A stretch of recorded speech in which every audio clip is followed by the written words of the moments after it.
Good morning, good afternoon, good night, good evening, wherever you're tuned in to BitLab Academy from today. We got the markets moving. They're doing some stuff. How do we capitalize on what's happening in the markets right now? Let me just make sure everything's working. Let me know that the audio, visual, everything's working here. My name's Kelly Kellam. Welcome to the show. We do this every day, Monday through Friday, 10:30 a.m. 10:30 a.m. Eastern Standard Time, Monday through Friday. I really try to not only break down what's happening in the charts each day, but also break down the ways in which professional analysts and people that have been profitable, how do you go about marking up your charts and finding those targets and figuring out what exactly, if you have a pattern in play, is it going to be a fake out? Is it a reversal? And again, we have to remind ourselves that this is all a game of probabilities. When analysts you see on crypto YouTube or crypto Twitter or anybody you're following, when you see them say it could go up, could go down, that's always the case. But the point here is to build the skills so that we can capitalize on capitalize on the probabilities, because this is a game of probabilities. We want to set up our trades and also set up our charts to wait for things to develop so that things are in our favor, and that we can utilize what's going on. We can utilize what's going on in the market and also manage our risks so we don't lose anything if we have any issues. So we're going to go over a lot of stuff today in the charts. Is this dip right now? Is this going to be a full-on breakdown? Is this a reversal? Is the bull market over? Are the bears taking back control? So what we are going to do is, I had some error thing on my screen there. First off, we're going to shout out everybody here in the chat. How are you doing? How are you feeling? Are you scared right now? Everybody, let me know when you see the market dip like this. We dip down roughly, let's see, $1,500 or roughly $1,500 from this last peak up at around 25,190, 25,200. Are you scared when we get this sort of dip? Do you feel prepared? Do you feel like you have the skills? Of course, you are here, which I love and I appreciate. And what I really love about the community here is we have people that just began, and we also have people that have been in the game for years, because my goal here is to not just do simple lessons on stuff on these daily live streams. Of course, within BitLab Academy, we break things down, specific lessons. Each individual item is its own specific lesson, from fundamentals to trading to risk management to portfolio management to how to pick targets, how to set stop losses, how to different trade strategies, understanding all the different concepts and fundamental principles that go into navigating the crypto market, whether you want that basic understanding or you want to be able to dominate as a trader, set your targets, pull your fibs, tackle those retraces, and really just capitalize on the movements in the market. Because when I see this market, when I see what's going on this market, and we see this large dip that happened right here, over the last couple of days, or the last day and a half, I should say. Let's see how long this is. About a little over a day now. This breakdown that we've had, this can be scary if you don't have a roadmap for what's going on. And so the goal here is to figure out what is our roadmap, not just with the lines on the chart and what are these lines. We break all that down, but also, how do we play this if this is going to be a downside rejection, and this entire move that we had that's on the 1 hour chart, if this entire move is a triple top pattern right here, and we're going to get continuation to the downside. So I'm going to jump back into chat. Again, I asked you guys if you were scared. I'm going to go ahead and see. I stopped being scared after my first year on crypto. Well, Taylor Brown, shout out to you.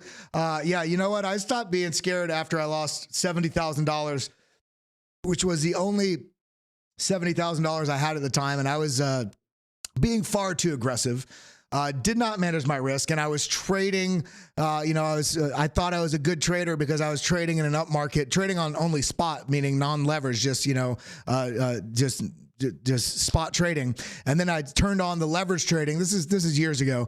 And within the matter of, I don't remember, it was 1 or 2 trades.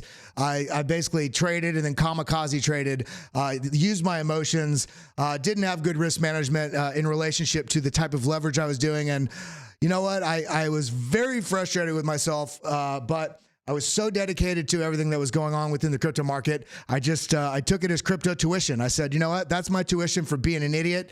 And all of us, you, me, we're all idiots sometimes, and that's okay. The goal is how fast can we jump off the idiot platform and back into having a plan and trading on data and basically jumping back on the horse. It's just like in life. If you mess up on something, everybody messes up. People that are super successful and people that aren't. The goal is how fast can you transition from being upset with yourself for messing up and resetting and adapting and changing your strategy so you don't make those silly mistakes again. And so that's what we're trying to do here. We're trying to be able to capitalize. We're trying to share our experience so all of you can look at this, and rather than be scared, look at the mistakes you've made as tuition. Hopefully you've learned from them. You've adjusted, you've adapted, and now we're trying to overcome those issues. And what we want to do here is basically look at every different bit of different market volatility that we have within the charts as an opportunity. In this case, let me pull up my favorites here. Where is it at? There it is. So this is an opportunity, of course. This is an opportunity here sideways. And then this is an opportunity as well to the downside. So what we want to identify today is what's the likelihood, what's the probability of price action actually continuing to the downside? Are there any levels of support? But we're also going to break down a couple other things that will kind of give us the context for the market, because rather than just looking at the 1 hour chart or the 8 hour chart or any of these sorts of things, first, let's zoom out a little bit. Let's look at some context. Let's see if there's any other leading indicators or other data points that can give us some sort of indication as to more fuel for the downside or fuel from the bulls coming in, showing that we have support coming in and a likely bounce is coming. That's what we're going to be attacking today. And then, of course, in the newsletter, if you have not yet, make sure that you've come over here to BitLab Academy, sign up for the newsletter. In that newsletter that I sent out last week, you all were able to vote on content this week in terms of some of the altcoins. And we had 5 different, I allowed you to pick from like 15 or 20 coins, and the 5 winners were HBAR. HBAR was Monday. Yesterday we did Cardano. Today we are going to do, and you guys can let me know, do you want to do XLM today, Stellar, or do you want to do Filecoin in terms of a focused look at that in terms of the TA, or would you rather what was I going to say? Yeah, sorry, it was Stellar Lumens or Filecoin. And then in addition to that, I was going to say that's going to be a longer period focused TA. And then we're going to break out a bunch of other coins as well to see what's going on in the market and what we can capitalize on so we can make this movement. Because what we want as investors and traders in the market, as frustrating as it may seem when the price goes down, it's only frustrating if you're out of position or if you did not get out of a position that you should have. So really the frustration only comes with ourselves because we did not adapt and adjust to the market in time to take advantage of that volatility. We want the volatility in the market. We just want to be able to really harness the price action movement, because any movement, any direction is something that we can make money on. So we're going to go over some of the contextual things in the market here. And before we do that, I do want to shout out everybody in chat, as I didn't really get to do that before. A Mellow Fellow was the first one in the house today, and then Mr. Redbeard 59. How you doing? I hope you got that chimichanga out of the McGriddle, whatever, out of the trash. You said. I hope it was the rapper, not actually eating out of the trash like George Costanza, because that'd be kind of funny. Mr. Alex Green, as I mentioned, I'm going to be hitting you up again today. I'm going to be integrating this wonderful person into some of the things we're doing here at BitLab Academy. He's been so helpful. That's how I got my start working on the professional side of crypto, is I just was always available and always helping basically I worked my way up, because when there's no real like street cred that you have or a resume that you have within crypto. All you can have is years of experience. I've been in crypto since 2016. I was trading some traditional assets before that, and starting in 2012. But when I transitioned out of my professional job, I was touring nationally and internationally as a DJ, as well as I had my own audio business. Pandemic hit, and then when I started moving over, I was already in crypto basically full time, and all my other work was suffering because this was all I did. And then I just made myself useful to the communities that I found valuable, and it transitioned into, a couple years ago into working for another crypto channel, and then I got brought over here with the Hit Network BitBoy crew to run to basically rebuild BitLab and start it from the ground up. And now we have our own streaming channel that we do as well, in addition to the BitLab Academy. So Alex Green was the same way. He's been helping me out just out of the kindness of his heart, and now I'm going to be bringing him on at a more official capacity, which is pretty cool. So shout out to Alex and for doing it, as well as we got Karen Swigart Harris, Crimson Caravan Company, Blazing, King Peasant. We got so many people in here. J Dubs. Alrighty, let's go ahead and get into this. Man, I'm feeling excited today. Regardless of what the market's doing, I'm feeling excited. So, first things first, make sure that you do follow, as I said, BitLab Academy. Go check that out. But then come over here and make sure you're following the correct BitLab Academy. And if you would, easiest way to help us out is not only hitting that like button, hitting that subscribe button, dinging that bell, but come over here to the BitLab Academy Twitter page and retweet these posts in the morning. Let's build this community. One of the things that I am intent on doing with this BitLab Academy daily stream is build a community of empowering, encouraging, community-driven people that don't come in here and troll or, have this naysaying attitude or negative energy. No. We are here to share our experiences and to grow together and to dominate this crypto space. So come over here and share this with your friends. Get those people involved. And then, of course, you can come over and follow my Twitter as well, which is at Kelly Kellam, KELOYKELLAM. I reference a lot of charts on here regularly. But let's continue on here. We got a lot of stuff to talk about today. So I shared, this must have been the one I was sharing from. There we go. So one of the things I want to look at here is, first is looking at the, this is S&P 500 downtrend that was attempting a breakout. We did get a higher high and we broke down. Now, why am I looking at S&P 500? This is about Bitcoin and crypto. Well, these are very heavily correlated right now. And if we're seeing risk on appetite for the traditional markets, then we are going to have some issues in the very much higher risk markets, the crypto asset space. So if this rally sort of fails here, then we've very likely, at minimum, it doesn't mean Bitcoin and crypto are going to crash, but at minimum will show that there's a lot of there's a pervasive sort of bearish sort of context in the markets. And so we want to pay attention. This is, and I remember on the newsletter when we were allowing people to vote for some of the content, one of the things I had was some different questions, and one of the answers somebody gave in terms of some different content ideas in terms of more focused content was, how do I start my trading day? How do I start my day when I'm at the desk? Well, this is the kind of things I do. I go through different tweets. I go through different charts. I go through different assets so I can get a more broad picture about what the psychology of the market is on that day, on that time, whether risk is coming into the market or risk is coming out of the market. Now, we see that we've had this bullish sort of higher low, higher low. We have a higher high, but here we got a little bit of an M pattern, which, as you remember, and this is why I want you to come and check out my profile, because I share this all the time. This sort of M pattern or triple top, or when we get that lower low, this is akin to essentially a small time frame market cycle. And so when we're looking at this, we're getting a bit of the lower accumulation zone, push up, pull back, push up, distribution zone, and now a bit of a pullback here. The question is this going to be an interim sort of pullback in the middle of a rally that continues, or is this going to fall? And now looking at this blue line and yellow line are both the 200 moving average. One is the simple moving average, one is the exponential. Now, what does that mean? The simple moving average is, if it's a 200 and we're looking at the daily, then it's the even equitable sort of average of all of the last 200 candles.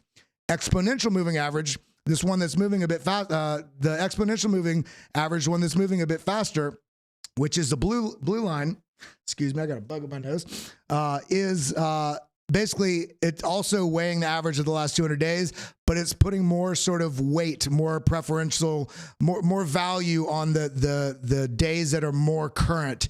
So it moves a little bit faster. And I like how Caleb Franzen does this. He kind of uses them as a cloud. So you can see that just a traditional SMA and the EMA. And what he's sort of identifying here is that we did break out of this previous high. We broke below this right here.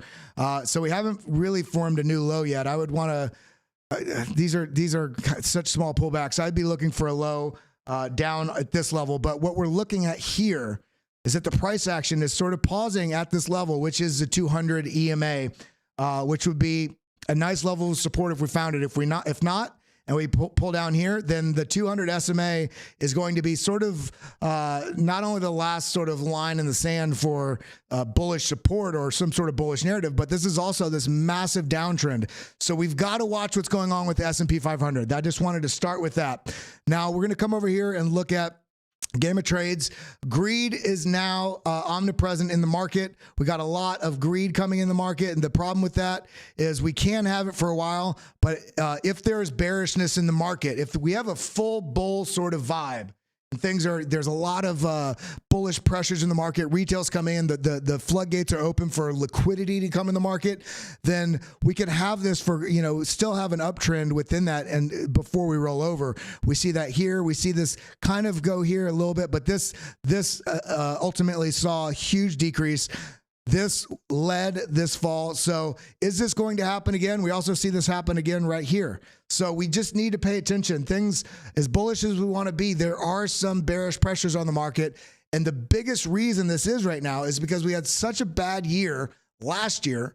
And although we think, if we're newer in the markets, we think, well, we had the bad year, it's time to just rally. Well, the nature of why things were bad last year has a lot to do with a broad array of things that have to do with socioeconomic forces, socio-political forces, inflation, all these things that we've talked about. And so those have lingering effects within the market. And because last year was so bad, there is a pervasive sort of almost entrenched sort of fear that this rally we have is just only going to get worse, because there's a lot of data that does show, gotta scratch my back. There's a lot of data that does show that once the Fed pivots, meaning they stop doing quantitative tightening, which is what they've been doing, to try to bring inflation under control as well as interest rates.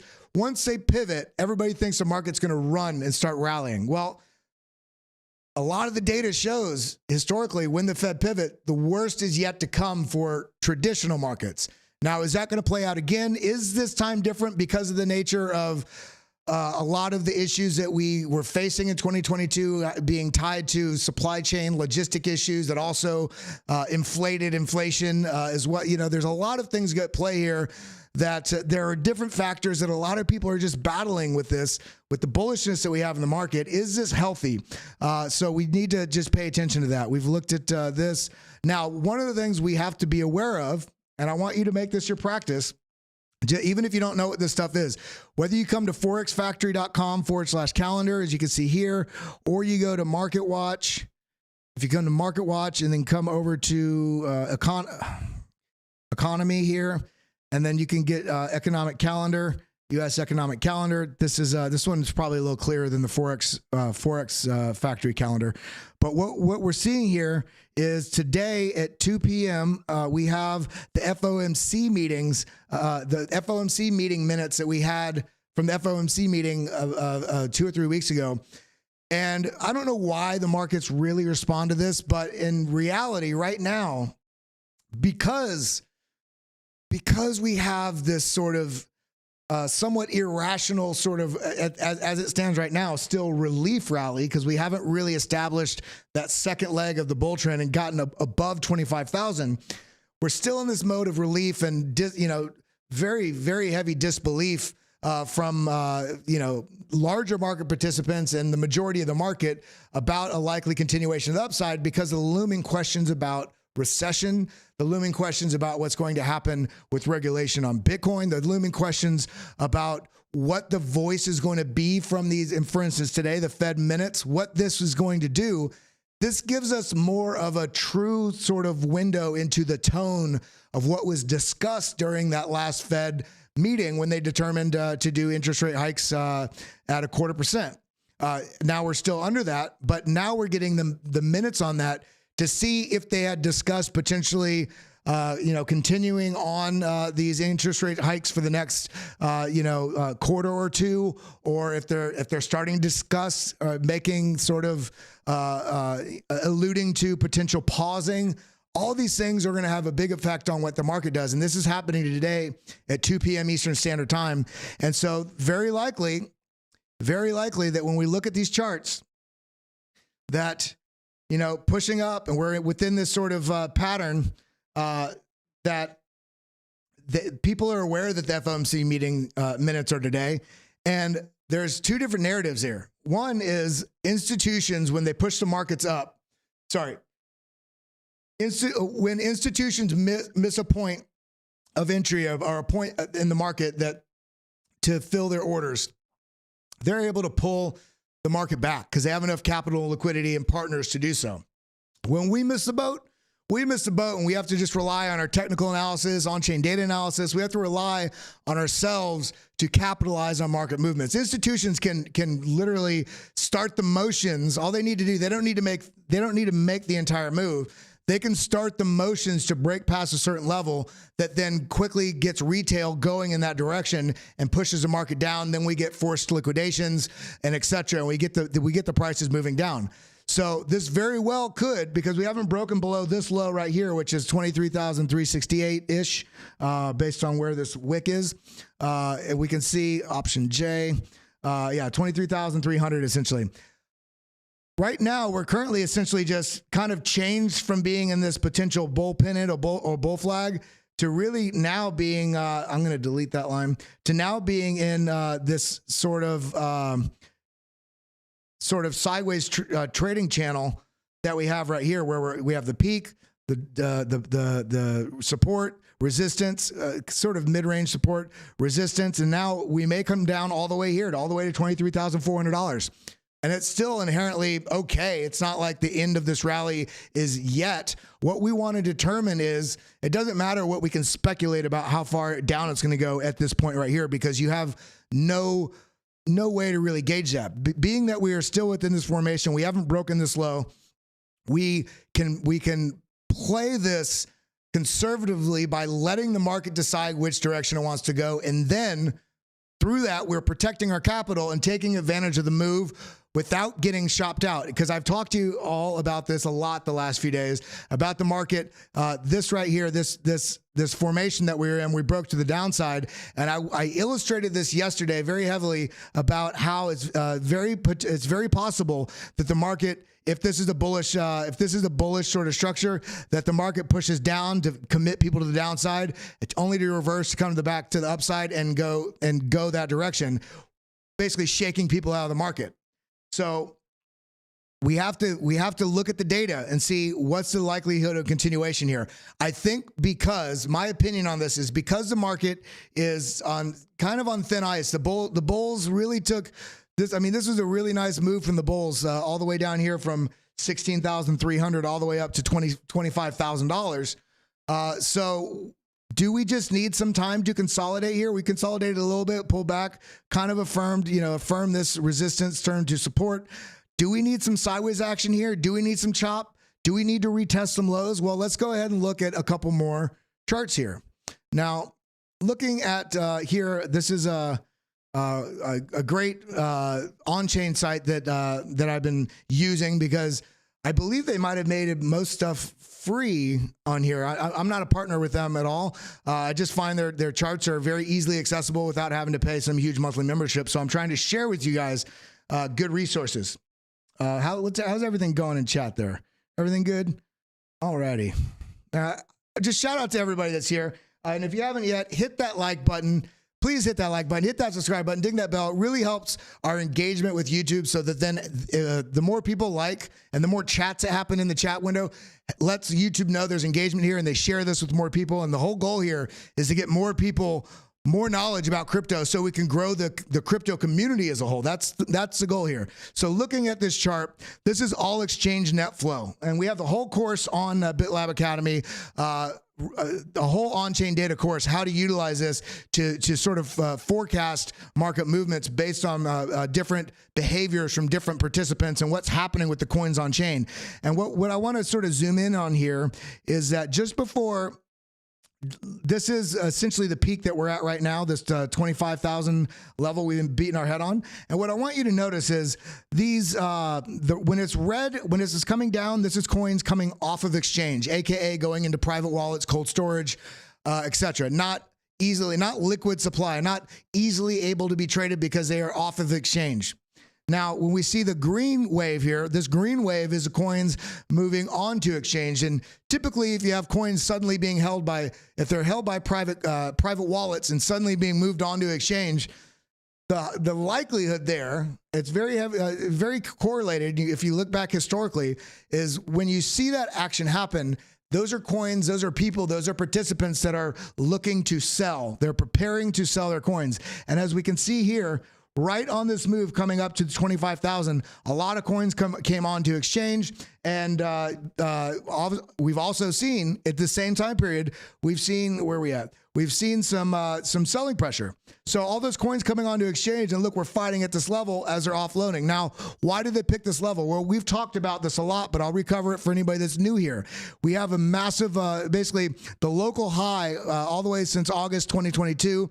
This is a level that we are beating our head against, which is essentially the level 25,220, 25,250 in this region. This box zone that I have right here, this is the area that we're contending with.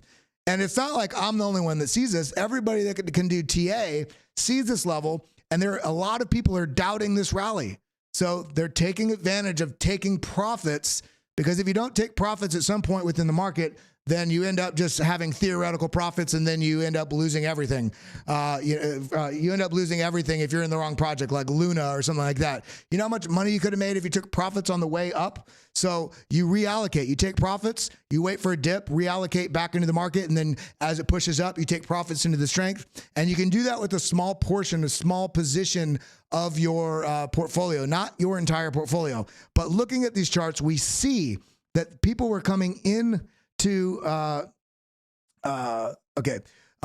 people are coming, their coins are coming into the market, into the exchanges, and we saw that selling pressure. But now we can look right here, and what I want you to notice is this is a different chart. This is looking at the long-term holders. Coins of people that essentially, think of it this way, long-term holders are people that have more conviction. They're less likely to sell, which is why you see, which is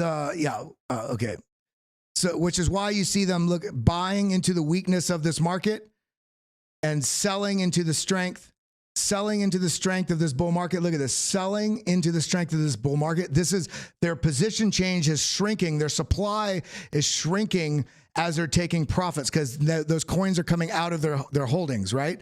And now we wonder, okay, why did this roll over? Well, we can see the long-term holders were taking profits into the strength of this. Now, what I want you to notice where we're at right now, I'm going to zoom in over here, is that my mouse is being funky. There we go. As we move in over here, what is happening? It's like something has a hold of my mouse here.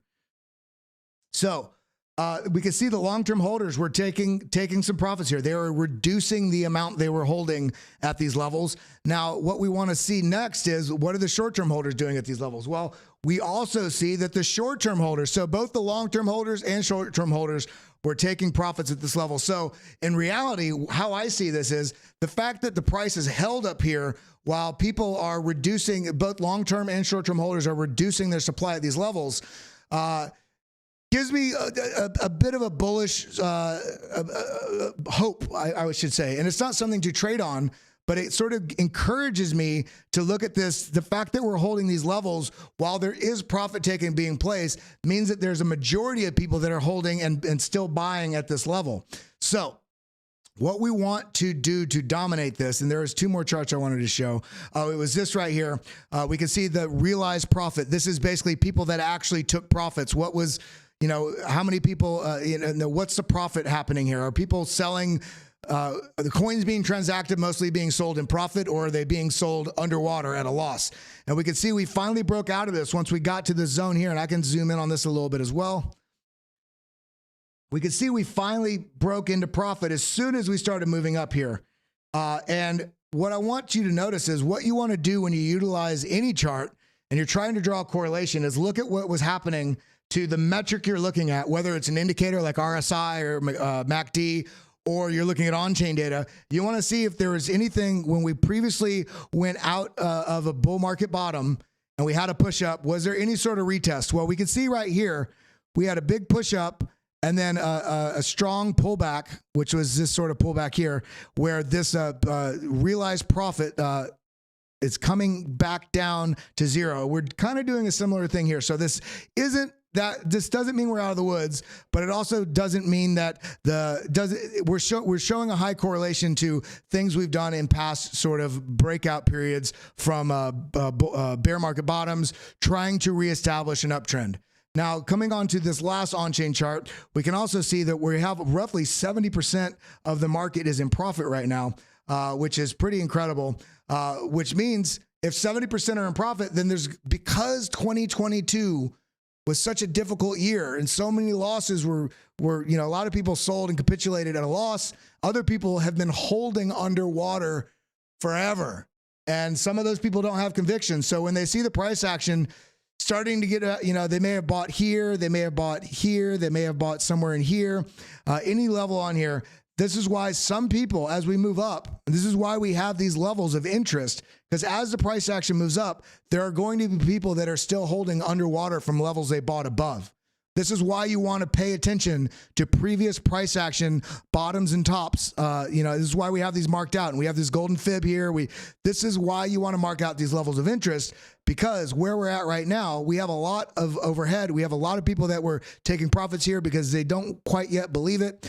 And so what we want to do is we want to really look at these levels. We really want to look at the level we have right here, 25,229. all the way down to this this sort of level here. And we can see there's a bit of a zone right here I don't have marked out, but this sort of zone right here, which is these two tops, we're kind of holding firm at this level currently. We're kind of holding at this level. I won't say firm. It's definitely not firm. Let's go to auto, zoom out. Now we're looking at the 30-minute chart. And now what we're going to do is we're going to look at our indicators here. And we can see I'm going to go to the 24-minute. Looking at the 24-minute, we do have a bit of a blue floor forming, and we can see that the candles are starting to roll over, meaning that the momentum is starting to at least pause to the downside. Look at each one of these drops. It's correlated with the bearish divergence on the hidden volume. I love this part of our indicator package.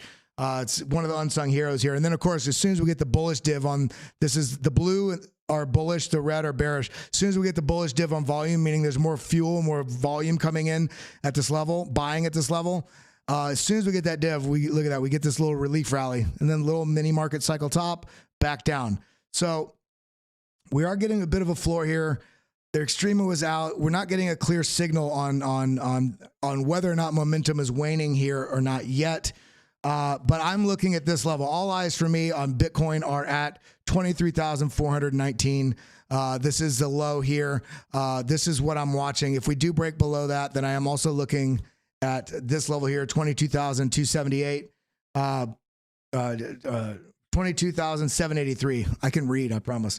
But we still have a lot below us. And even if we were to drop, because remember last week, I was pointing out that we did have a likelihood of dropping. I'm going to go to the 4 hour. We did have a likelihood, double click on the chart to minimize those other indicators. A quick tip for you is we still have look at this level. We have 23,400, 22,750. We also have a wonderful level of support right here, which is we had a double bottom here as well as tops. And this is just above where this descending level of support is, which was previously resistance. And this is the $21,400 range.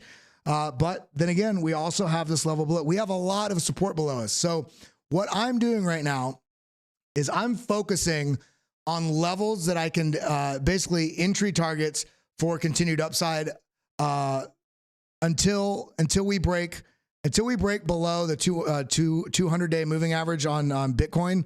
Let's go to the less crackhead chart there. Let's see. I have so many different charts on here. Okay, this is very clear. So until we break below, let's go to 4MA. We're going to look for the gray line, which is the 200-day moving average. This is basically 19,757.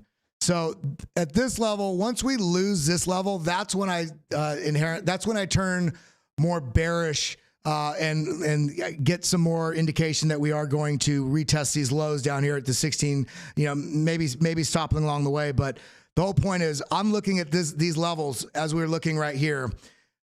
Level by level, the support levels above and below us.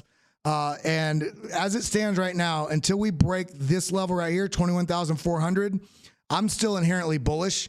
But on the more local level, looking at the, let's say 2-hour chart, this is looking scary because we are having these large sort of momentum candles to the downside, retracement, and then continuation to the downside. So what we want to watch for right here is that there is there is a likelihood. Where's my favorites? Here we are. There is a likelihood that we get another. You see how we have the down and then a bit sideways and then down, like a stair step. So if we do get this, because this is looking like the momentum is to the downside, I'm looking for this level right here, which is at 23,419. I already have my sort of ladders, my laddered entries sort of already preset with targets for different entries at these levels. You all need to do your own diligence. What fits your trading strategy? What fits your trading style? But this is how I look at this. Now, what we can do here is we can also do Option F, get our fib. If you're on PC, it's Alt F, and then just click on the chart. You click down at the bottom, pull this all the way up to where this top is, and then we can see sort of what our levels are, if there's any fibs that align with where we're at. So now, look at this. We're resting right on the 382 fib. Right below us, we've got the 0.5 fib. So we've got 2 fibs support right here as well.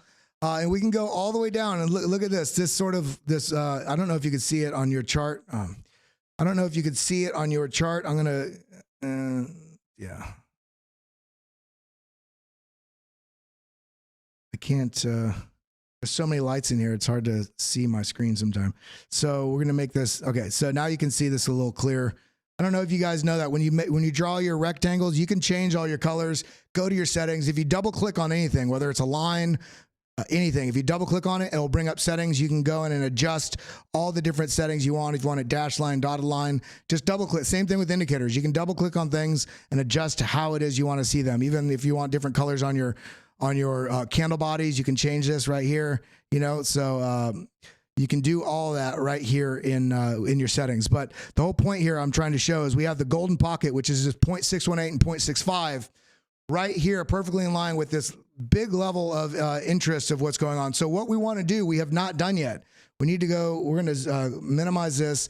We're going to we need to look at the volume profile to get a good idea of the volume. To get a good idea of volume range, volume profile, put a star by it, and then when you go to favorites, you'll be able to find the look at the different indicators that I've gone through. I got a lot in here because we've taught a lot of stuff in BitLab Academy how to use different indicators. So we have to go in, of course, and utilize them. So double click on it. Now come over here where it says row size. If you don't see it, just come here to inputs, go to row size 200. And now you'll see you get much clearer resolution on the right. It's not so blocky. And what we want to do now is I'm going to go to the 8-hour, the 8-hour, and I want to look at what the volume range is right where we're at, right below us. So this is what we want to see. We want to see that there has been volume, and this is changing because it's only showing the volume profile for what is on the chart. But what I'm seeing here is that we have a shelf right below us, and these shelves, these high volume nodes, act as their own support and resistances as well. And so if we come back out, let's go to the 12-hour. I'm going to mute or turn, hide the 4MA because it's a lot of stuff here. Now I'm going to hide the charts here and just now looking just at the volume profile. Now look at this. We have the high volume node right here, the point of control, which is perfectly in line with where essentially this bottom was before we had the FTX crash down. Now we had the accumulation zone. This is also when we were below the long-term holder realized price level, which showed that this was a good accumulation zone. Had to test up, break down, now come back up. Now what we're seeing here is that we found resistance on this volume node here, and then we also found support on it now. So if we do lose this level, we got all this volume below us that is essentially building a floor of support of a lot of interest in this area, a lot of liquidity. So if we were to come back down here, it's not the worst thing in the world. In a lot of ways, for people that are trading this constructively, they're looking at this downside price action as opportunity in the market for where, there we go, opportunity in the market for where they can get better entries on the positions that they have. So we know that we have these levels right below us. I'm sort of laddering my entries on any of these dips because I do think that there's still more legs to this with Bitcoin. I'm not going to do any upside targets from here because I've done that the last few days. You all know where they're at. Starting with this $28,000 to $30,000 range. But we just need to battle this zone that we were in right here. This zone between 23,400 and 25,200. We're in this zone. I'm hoping more than anything that what we get out of this is we see how we have a left shoulder. We have a higher, a little bit of a higher right shoulder if we discount this wick. If we get another shoulder here, or if we just trade within this range, this would be the healthiest thing, because if this were to happen, then we very likely could have some positive movement for altcoins. If this accumulates here and shows inherent bullishness, and then the altcoins start running, this gives an indication that there is more bullishness in the market than expected. So we need to look at a couple other charts here. So we looked a lot at Bitcoin. We're going to look at, I'm going to come over here, do save. I'm going to go to totals, because there's a couple things we need to look at on this to understand what's going on in the market. Now we're going to go to auto. Now the Bitcoin dominance, we've got a bit of a cup and handle here. I'm going to make this large. By the way, if you have multiple screens like this, if you put your mouse over the screen you want and press the option button on Mac or alt button on PC and then click on the screen, it just makes it full screen like this. Very easy to go. And then you can also option enter is the same thing. So we see we have a cup and handle formation here. This is starting to break down, and this is on the daily. Let's go down to the 4 hour. But this is still a cup and handle. So what I want to see for alts is that this breaks down, and we can see, looking at the Bitcoin dominance, we can see a lot of inherent bearishness on the volume in terms of this metric. So I'm hoping that this pulls down further, because I've been very heavy allocating into altcoins lately. So I want to see this dominance go down, because that means that the altcoins market is seeing liquidity pour into it. So what we want to really see right now is, whether you're looking at Bitcoin or altcoins, the chart that we need to be watching is this chart right here. And this is a Bitcoin market cap. Sorry, this is a market cap of the USDT .D, which is the USDT dominance. And if this, as you saw, the markets were falling, you see this rallying right here. This means liquidity is coming out of the markets right here. This is showing that liquidity is coming out of Bitcoin and going into stablecoin. We want to see this break down and continue to the downside. We want to see this lose this level and continue down, because this will mean that liquidity is pouring into altcoins. The liquidity is pouring into the crypto market. Now, we have a couple other charts we want to go over, so let's do some more TA. How's everybody doing? How's everybody feeling? I got to take a little bit of a breather, drink some water. Shout out DJ Lavish. Yeah, I'm really big on trying to share the tips of TradingView. I just did one of the videos yesterday. One of the new lessons in the BitLab Academy is a like 45-minute video on, basically mastering TradingView and charting and all that. But for all of you that are here on YouTube, whether you're watching here on bitlabacademy.com or over at the Hit Network, make sure you follow those socials down below. You can see all down here, and go to bitlabacademy.com and make sure you come over at some point and check us out wherever you're watching this. You come over and check out BitLab Academy YouTube page, which is youtube.com/@BitLab This is where you can find a lot of great stuff. Come into the playlist area, come down to Daily Alpha, View Full Playlist, and you go and watch this Pro Trading View guide. It's a really quick 12-minute, shows you a lot of quick tips and how you can go through with quick keys on your Trading View and really dominate and make your TA efficient and effective. So you're not, trying to do TA in 14 minutes trying to figure out where your tool is. You can just set up your favorites, come down here, set your star. And as you can see right here, when I turn the star on, I just have my toolbar right there. But then I can also do all my lines, quick keys as much as I want just with my keyboard. So get into that. Watch that stuff. Now, we're going to come back. We're going to look at some altcoins. We got some stuff to look at. We got some stuff to see. Alpha overload. Well, hey man, I'm just trying to share things I've learned over the last period of time. These are a bunch of the coins that I've been watching lately, trying to identify entries and exits and DCA zones. But I saw a lot of people early on. Said Filecoin as the coin. So we're going to look at Filecoin right now because it had some massive gains. For those of you that don't know, Filecoin is essentially decentralized storage play, which is going to be a big thing when we move in more. When we expand the ecosystem. We expand the ecosystem in the metaverse and the sort of digital duality lives that we're living, as well as there's so much that goes into it. I don't want to do a full breakdown on Filecoin, but we're going to look at this essentially decentralized storage play. It's made some massive moves. Let's look at our macro, midterm, micro. We've already mapped this out previously, or I have on my own. We can see that we have this full move here, option F, go from the bottom all the way to the top. Okay, I'm going to delete this just so we can see what we're doing here. We have, okay, there. So this zone, basically bottom to top, this price interest zone was basically right in the golden pocket. We wouldn't have known that at the time because we didn't know how high it was going to go, but we could have gone from this level, option F, all the way down to this level. And do you see what I just did there? I took a fib from this high to this low. Essentially, I discounted this wick a little bit. I mean, we could go, if you want, all the way. It actually is more perfect.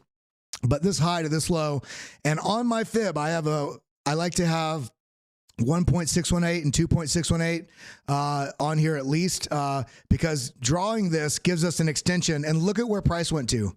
Perfectly to the 1.618. It gave us an idea. It gave us a target. Let us know where price likely could go to, because price action, once it does start ripping, based on this previous move, this shows you the inherent sort of price movement and volatility and where the likelihood is of through this price action that this is how far price can likely make it to in a healthy manner. And it did. And it rejected right at this 1.618. We also have on the BitLab market intelligence indicator here, we had an RSI divergence. I'm going to minimize that so I can see my screen. We have RSI divergence, and this is also right where this pulled back. I'm going to do the full here so we can see the entirety of, there we go. You see RSI. Now, let me make sure I'm on my correct setting here. Okay, yeah. I like it on, for anybody that uses the BitLab market intelligence, I like mine set it. The standard setting is 16 to 112 or something. I have that setting as my number 4 here. I have my pivots look back at 7. My maximum pivot points to check at 4, and then my maximum bars to check 90. And this gives me a little bit more, it's a little more active in terms of how often it's reading different RSIs. How often it's reading different divergences. Now on Filecoin, we have a bearish divergence. This is on the 3-day, and we did start to roll over. We are overheated, as we can see down here, which means the stochastics and the RSI and the volatility and various different index reads. They're all showing very sort of overbought, overheated zones, and the relative extreme was sticking out. So let's come down to the daily.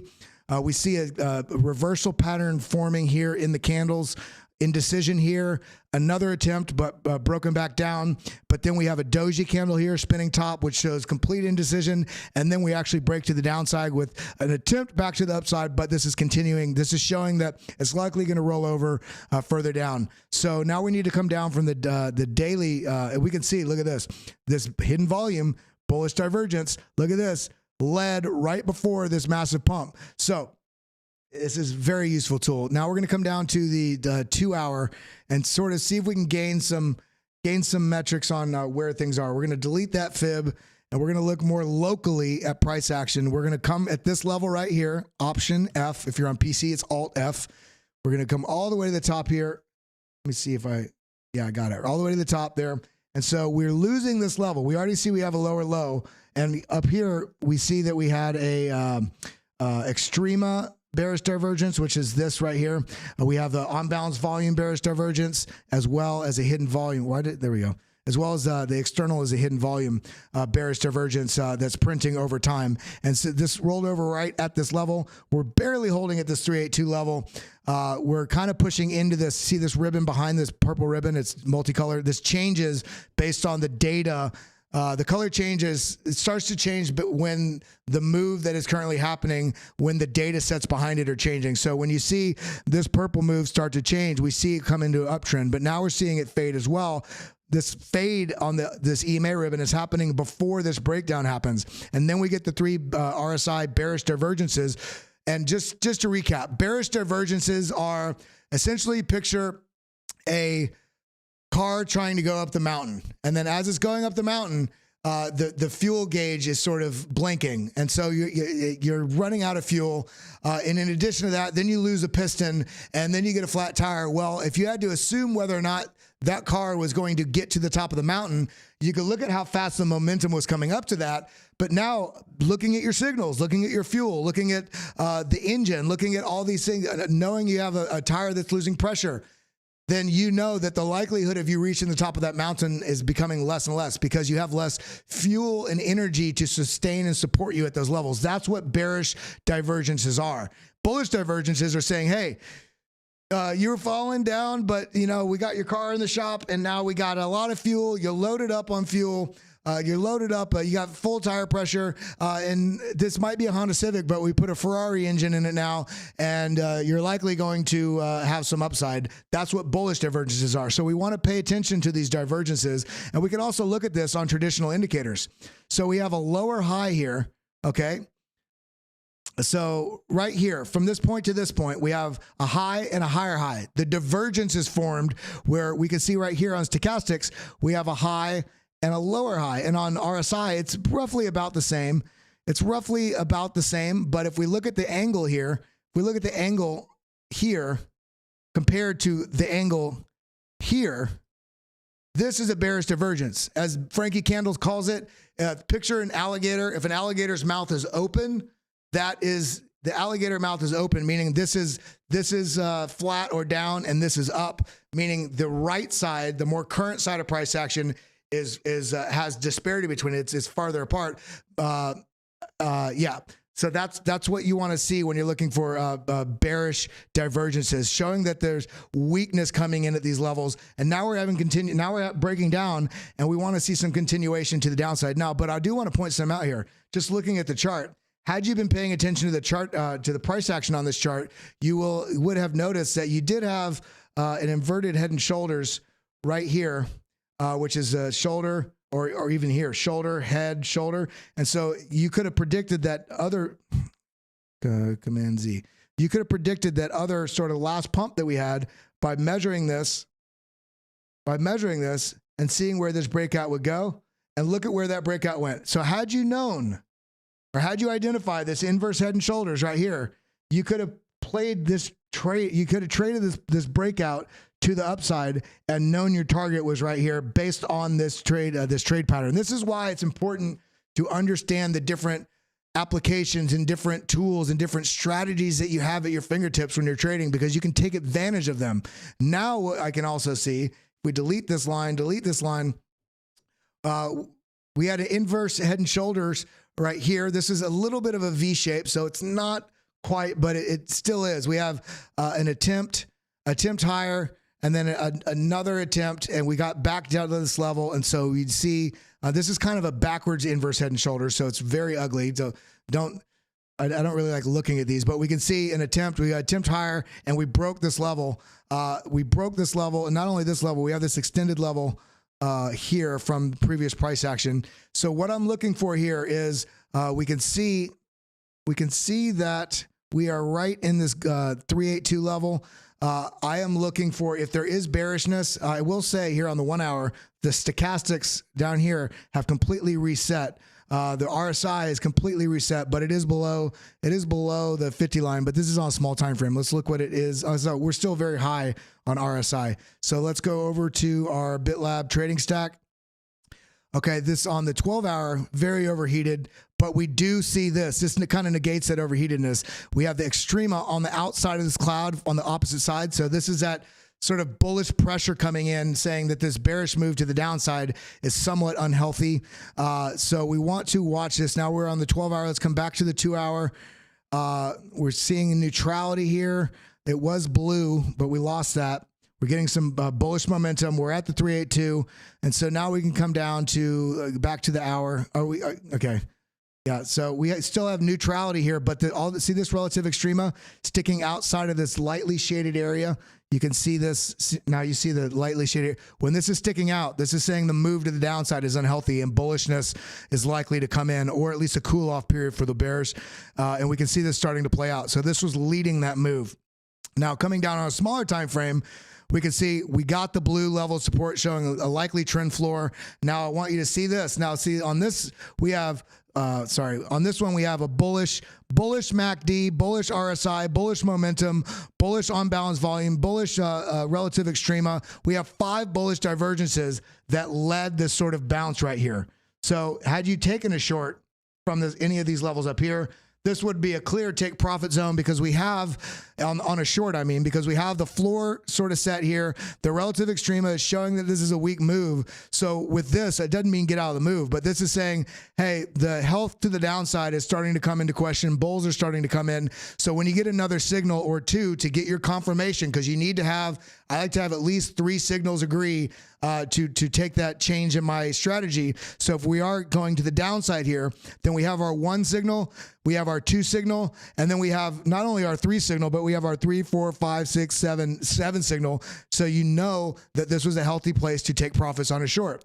Now, in terms of entering a long here, this is we have to understand the context of what we are in. So there is a lot of momentum coming to the downside.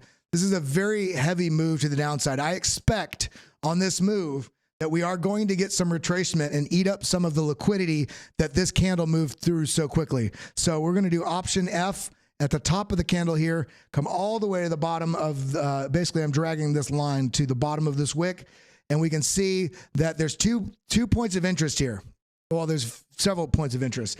The points of interest that I'm looking at here is the fact that we have this trend line that was support, this was kind of loose support, resistance. So this is a line that I'm looking at. So I extended it out further. And so I'm going to make this kind of touch the best pace possible. So it's touching, I want it to touch as many candles as possible with some wicks slightly sticking out. Okay. So main point of interest here on this move is, of course, we have the golden pocket, but I can discount us getting to the golden pocket on this. I can discount this price getting to the golden pocket because we have this major level of resistance here. So what I want to do, rather than take this entire move, I'm going to take the breakdown from this move right here, option F. I just want to point out how easy it is, how much easier it is, instead of using the toolbar for everything you do, how much you can streamline your technical analysis by using those quick keys. So hit option F or alt F if you're on PC. It gives you the Fibonacci. You select, drag this down to this level right here. And what I want you to notice is that we have, we can do it there or there. You could do either or. What I would lean towards is probably this move here on the last move, because we have momentum to the downside. I'm going to do a Fibonacci from the last leg down. And what that gives me is it also shows that we have a golden pocket on this last leg. If we have a weak if we have a weak relief rally, then I expect us at least to retest this level of resistance that was previous support. And not only that, it's perfectly in line with where this golden pocket is from this last leg of the move. Now, if we get more bullishness that comes in, we can raise this, we can get all the way up to this level here. The whole point is we have a zone. We don't need to know the exact level. We don't need to know the exact level that price action is going to go to.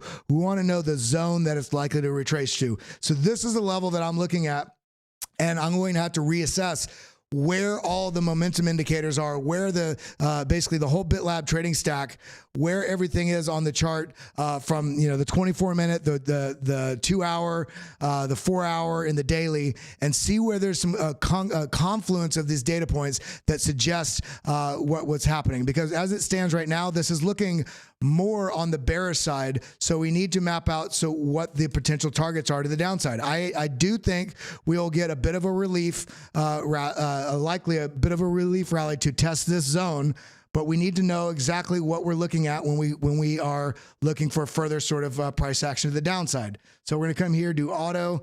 And we have this sort of levels mapped out. Currently, if we continue down, I'm looking at maybe as low as the golden pocket here, which is 6.4, 6.5. This zone right here, which is also the bottom line of this EMA ribbon. So even what I want you to notice is, even if we were to pull back all the way to here, we'd still be within the EMA ribbon sort of zone. So we have not flipped the EMA ribbon, which is, in terms of defining a trend on the 4-hour, if you're still above the positive side of the EMA ribbon, even if you push all the way down into it, this very well could still be a springboard. If we lose this level, then the levels I'd be looking at on this is, testing probably this high down here, which is right about the $5.60 level. But what we need to do right now, when everything is on a thin edge, is to take note of the levels above us and below us on a more local zone, the 4-hour, the 2-hour, the 1-hour, and so we can get clear resolution as to what's likely to happen.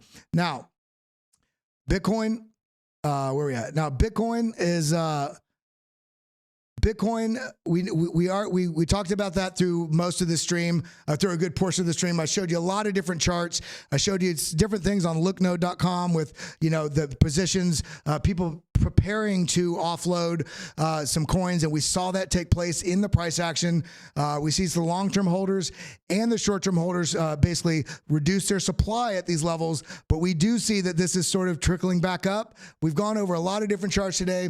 I hope that you all feel like, I hope you all feel okay with anything that happens in the market. You need to be prepared. If you're scared, you need to adjust what your strategy is and change your risk management strategy and make sure that you're putting yourself in a position to take the higher probable positions to win more often and to take those profits. And don't be afraid to sit out. If you feel like the market just rockets up, don't jump in so you can take advantage of it, because then that means the larger term play, the larger players, institutions, smart money, that's when they're taking advantage of you. Is when you jump into a large green candle, they are taking advantage of you, and they very, very often move the market the opposite direction. So wait for the opportunity for the market to pull back. Wait for the trade setups to align, to be in line with what it is that you want to do, what your goals are. And so that way you can take advantage of the market rather than the market taking advantage of you. Before we go, the last thing I will say is, looking at this chart, we are seeing again that we have a lot of support here with the volume right below us. We did have this bearish divergence on the hidden volume signal that we are likely going to move lower, and is exactly what we did. But this is what I want to point out: the relative extrema right here, massive sort of downside action right here on the relative extrema. Now, this is actually a very bullish indication that we are basically loading up. We're pulling that slingshot back with bullish pressure. This is bullish pressure saying that this downside move is out of context, and that we very likely could have some sort of bullish pressure come in to give us relief back to the upside. So with that, That's all I got. I hope you all have a wonderful day. Please leave some comments in here. Let us know what it is you're looking at. What's your next DCA? What's your next coin that you're looking to, you're waiting for an entry on? Let me know what your born on date is and where you're tuned in from. I'd like to see this. I'd check in all these comments. Let me know where you're tuned in from, what country, what state. It really helps us sort of adjust some of the times that we do some of our other content as well, because I am going to be doing other content on this channel at different parts of the day. So with that, big love. Make sure you hit that like button, hit that subscribe button and ding the bell. Go to bitlabacademy.com. And with that, I'll see you in the next video. Adios, muchachos. Thank you for coming. Thank you for being my friend. Adios, muchachos. Thank you for coming. I hope to see you all again.